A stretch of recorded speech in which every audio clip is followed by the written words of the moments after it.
जय हिंद साथियों। सभी साथियों को मेरा प्यार भरा नमस्कार।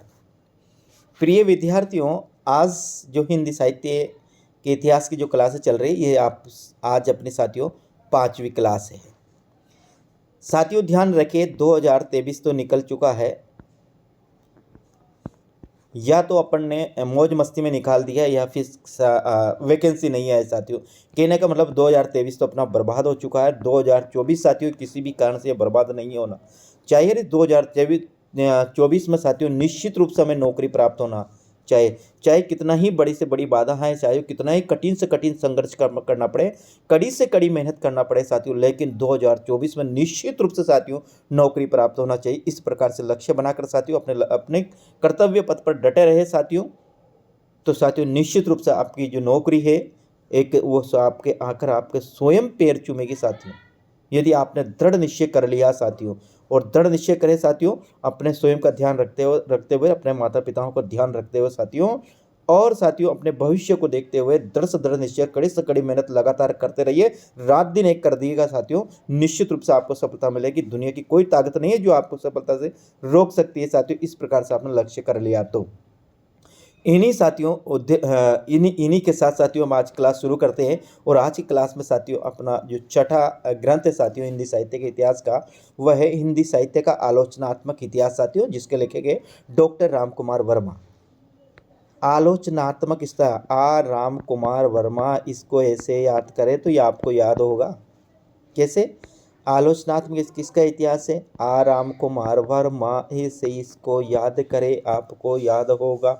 कैसे? राम कुमार वर्मा, आलोचना इतिहास और फिर राम कुमार वर्मा, तो ये हो जाएगा आपको लेखक का याद हो जाएगा।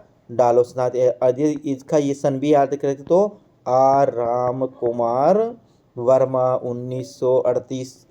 कैसे? राम कुमार वर्मा 1938। देखो साथियों, जीवन में सफलता प्राप्त करने के लिए आपको ट्रिक अवश्य अपनानी पड़ेगी, तो ही आप कंपटीशन में सफल हो सकते हैं साथियों। ध्यान रखें, ये कंपटीशन में आपको पेच नहीं भरने होते। इस गोला है, इस गोले को आपको और गोला करना और गहरा काला करना है साथियों। ये ट्रिक से आपको जैसे भी ट्रिक है साथियों, इसको याद करें तो इसको आप करें हिंदी साहित्य का आलोचनात्मक इतिहास को राम कुमार वर्मा, इसको याद राम कुमार वर्मा साथियों। प्रकाशन कब? 1938 में। राम कुमार वर्मा 1938 में। डॉक्टर वर्मा इस ग्रंथ को 2 भागों में प्रकाशित करवाना चाहते थे। डॉक्टर राम कुमार वर्मा इसको कितने भागों में प्रकाशित करवाना चाहते थे? 2 भागों में इसको प्रकाशित करवाना चाहते थे प्रिय साथियों। प्रथम भाग केवल 1000 वर्ष का 693 ईस्वी से 1693 ईस्वी तक ही साहित्य इतिहास वर्णित है प्रथम भाग में, और द्वितीय भाग में अब तक अप्राप्य है साथियों।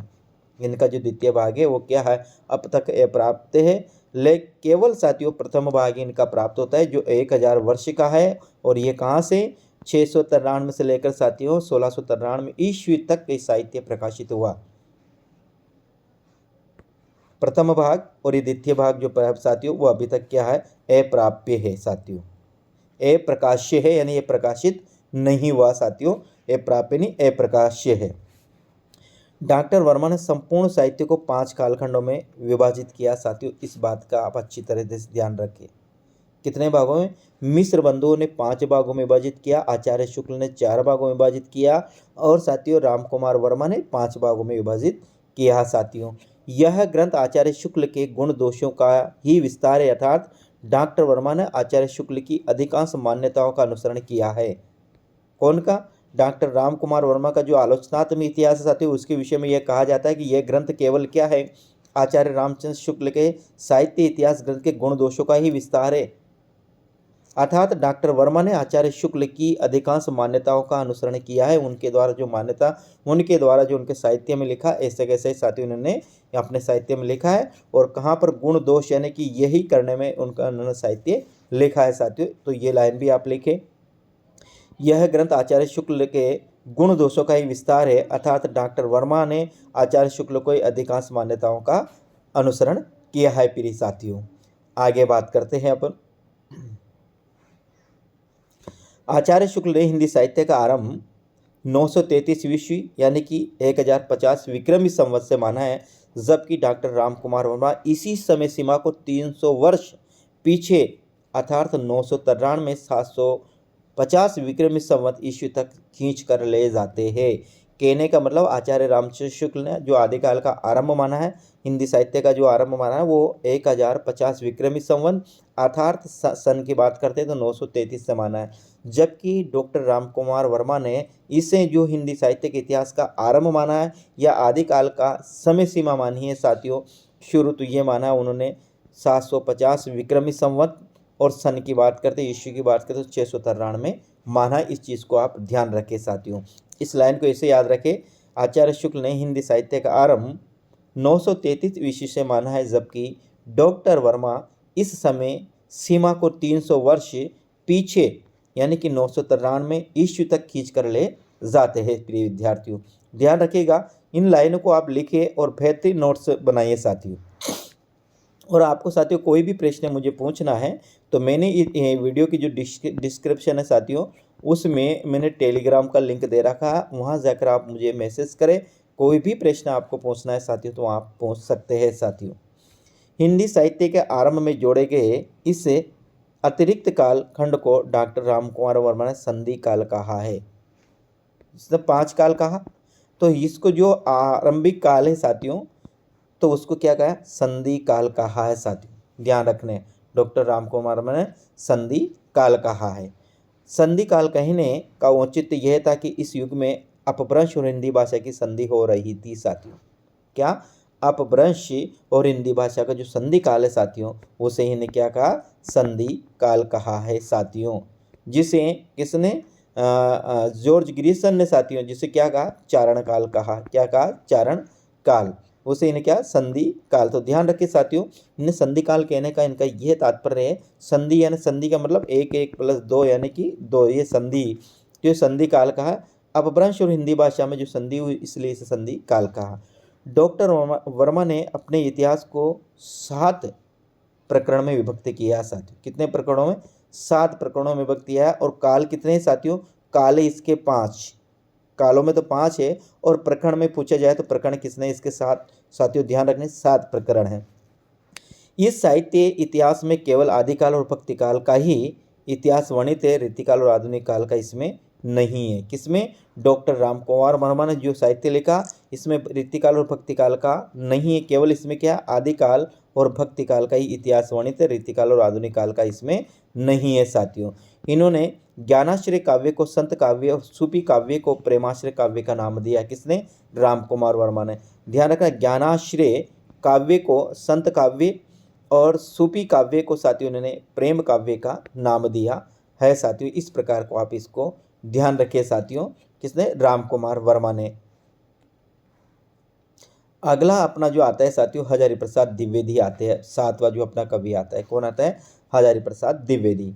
तो आचार्य रामचंद्र शुक्ल के पश्चात हिंदी साहित्य का इतिहास लेखन क्रम दूसरा जो नाम आता है वो साथियों हजारी प्रसाद द्विवेदी का आता है।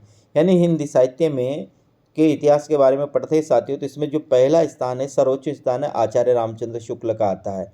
तो जो दूसरा स्थान आता है साथियों वो हजारी प्रसाद द्विवेदी का आता है साथियों। एक बार पुनः लाइन को देखिए, आचार्य रामचंद्र शुक्ल के पश्चात हिंदी साहित्य का इतिहास लेखन परंपरा में दूसरा नाम आचार्य हजारी प्रसाद द्विवेदी का आता है। आचार्य द्विवेदी प्रथम व्यक्ति थे जिन्होंने आचार्य शुक्ल द्वारा स्थापित मान्यताओं क्या दी, चुनौती दी साथियों, और उनका खंडन किया। यह भी ध्यान रखें, आचार्य हजारी प्रसाद द्विवेदी ने आचार्य रामचंद्र शुक्ल की कहीं मान्यताओं का खंडित किया है साथियों, और कहीं उनको चुनौती दी है साथियों। देखिए, आचार्य हजारी प्रसाद द्विवेदी ने 3 साहित्य इतिहास ग्रंथों की रचना की है। पहला हिंदी साहित्य की भूमिका 1940 में प्रकाशित हुआ। दूसरा रीतिकाल का हिंदी साहित्य का आदिकाल 1952 में प्रकाशित हुआ। हिंदी साहित्य का उद्भव और विकास 1953 में प्रकाशित हुआ साथियों। यानी इन्होंने 3 ग्रंथ लिखे हैं, ग्रंथों की रचना की है। हिंदी साहित्य की भूमिका 1940, हिंदी साहित्य का आदिकाल 1952, हिंदी साहित्य का उद्भव और विकास 1953। इस प्रकार से 3 लिखे। हिंदी साहित्य की भूमिका 1940, हिंदी साहित्य का आदिकाल 1952 और हिंदी साहित्य का उद्भव और विकास 1953 साथियों। 3 भागों में इसे तीन तीन ग्रंथ इन्होंने लिखे हैं साथियों।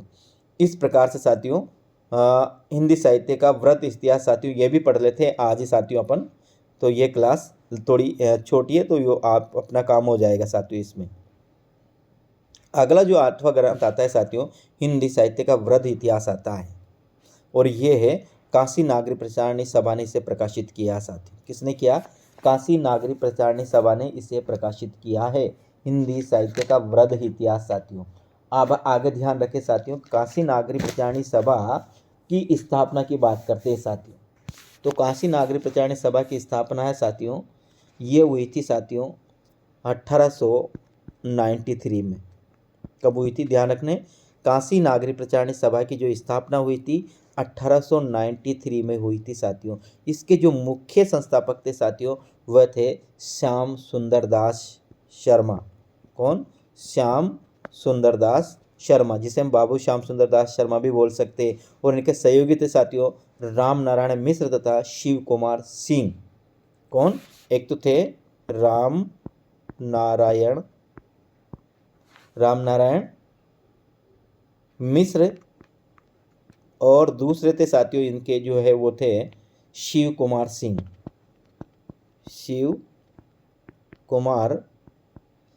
साथियों। ये बाबू श्याम सुंदर दास के सहयोगी थे। हिंदी यानी काशी नागरी प्रचारणी सभा की स्थापना हुई थी साथियों 1893 में। मुख्य जो इसके संस्थापक है वो बाबू श्याम सुंदर शर्मा है, और इनके जो सहयोगी थे बाबू श्याम सुंदर थे वो थे राम नारायण मिश्र और शिव कुमार सिंह। इन तीनों ने मिलकर साथियों काशी नागरी प्रचारणी सभा की स्थापना की थी। किसी एक लेखक की रचना होकर 100 से अधिक लेखकों के सामूहिक प्रयासों का फल है साथियों। कौन? ये जो हिंदी साहित्य का जो वृहद इतिहास है ये किसी एक लेखक की रचना नहीं होकर लगभग ये 100 लेखकों की रचना है साथियों, और एक बहुत बड़ा ग्रंथ है ये साथियों। आगे बात करते हैं। शैली में एक रूपता का अभाव पाया जाता है साथियों। क्यों? कि इसे लगभग 100 कवियों 100 लेखकों ने लिखा है, इसलिए इसमें शैली की एक रूपता में निश्चित रूप से अभाव पाया जाएगा साथियों। शैली की एक रूपता में क्या पाया जाता है? अभाव पाया जाता है साथी। इस ग्रंथ में इतिहास के स्थूल ढांचे के रूप में आचार्य रामचंद्र शुक्ल के इतिहास को ही संशोधित करके अपनाया गया है। यानी कि जो काशी नागरी प्रचारणी सभा ने जो इतिहास लिखा है हिंदी साहित्य का वृहद इतिहास साथियों, इसमें अधिकांश आचार्य रामचंद्र शुक्ल ने जो अपने साहित्य में वर्णित किया वही काशी नागरी प्रचारणी सभा ने जो प्रकाशित किया है साथियों अपना ग्रंथ, उसमें भी यही उन्होंने प्रकाशित किया है साथियों। अब ध्यान रखें, ये जो काशी नागरी प्रचारणी सभा ने जो अपना इतिहास ग्रंथ लिखा है साथियों, ये साथियों लिखा ये 16 खंडों में प्रकाशित है। कितने? ये और लाइन इसमें ऐड करना साथियों, इसमें लिखी हुई नहीं है। ये 16 खंडों में प्रकाशित है। कितने खंडों में? ध्यान रखें साथियों, ये 16 खंडों में प्रकाशित है। इस बात को आप अच्छी तरह से ध्यान रखें साथियों। कितने? 16 खंडों में। 16 खंडों को आपको नाम भी याद नहीं करना है साथियों, और इनके प्रकाशक कौन हुए साथियों ये नाम भी आपको याद नहीं करना है साथियों।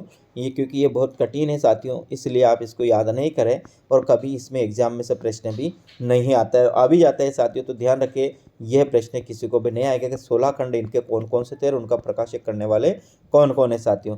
बस आप तो ये याद रखें कि काशी नागरी प्रचारणी सभा ने जो हिंदी साहित्य का वृहद इतिहास लिखा साथियों, वृहद इतिहास लिखा, ये किसने लिखा? ये किसका है? तो ये काशी नागरी प्रचारणी सभा का है, और ये कितने खंडों में? ये 16 खंडों में प्रकाशित है साथियों। आरपीएससी ने पूछा है साथियों कि ये कितने खंडों में प्रकाशित है, तो ध्यान रखें साथियों ये 16 खंडों में प्रकाशित है। किसी एक लेखक की रचना नहीं होकर ये 100 से अधिक लेखकों की रचना है, इसलिए साथियों इसमें शैली में एक रूपता का अभाव पाया जाता है। इसी लेखन से लिए वह एक जैसी नहीं है साथियों। आगे, इस इतिहास ग्रंथ के स्थूल ढांचे के रूप में आचार्य रामचंद्र शुक्ल के इतिहास को ही संशोधित करके अपनाया गया है साथियों। इस प्रकार से आप ध्यान रखें साथियों, ये आप अपना पूरा होता है हिंदी साहित्य के इतिहास। अब साथियों कुछ और इतिहास ग्रंथ है साथियों जिनको अपन को नाम याद करना है साथियों, आगे कुछ भी याद नहीं करना है उनके बारे में, और उनका लेखक कौन है साथियों ये चीज़ अपन को याद करनी है। ये सोलह साथियों, जैसे काव्य है भाषा काव्य संग्रह पंडित महेश दत्त शुक्ल का है, एक sketch of Hindi latest sir admin grips का है। तो ये साथियों ये अपन अगले क्लास में पढ़ेंगे साथियों, क्योंकि ये बहुत ज़्यादा है साथियों, क्लास बड़ी हो सकती है साथियों, इसलिए साथियों ये अगले क्लास में निश्चित रूप से अगले क्लास में पढ़ेंगे साथियों। और इनको इस प्रकार से पढ़ेंगे कि ये इसी समय याद हो जाए साथियों, इस बात का आप ध्यान रखें। तो साथियों मिलते हैं अगली क्लास में, तब तक के लिए साथियों राम राम। और किसी प्रकार की कोई समस्या है तो आप मेरे टेलीग्राम में साथियों, जो मैंने इसका डिस्क्रिप्शन में लिंक दे रखा है, वह पूछ सकते हो। और साथियों आप वीडियो को लाइक ज़रूर करें प्रिय साथियों, और इसे अधिक से अधिक जरूर शेयर करिएगा साथियों, कि यदि आप शेयर करेंगे और साथियों मेरी यदि सब्सक्राइब बढ़े साथियों तो मेरी हिम्मत और ज़्यादा बढ़ेगी साथियों। तो मैं आपको और अच्छा मैटर उपलब्ध करने की कोशिश करूँगा और चित्र पढ़ाने की कोशिश करूँगा प्यारे साथियों। तो ठीक साथियों मिलते हैं कल। राम राम साथियों।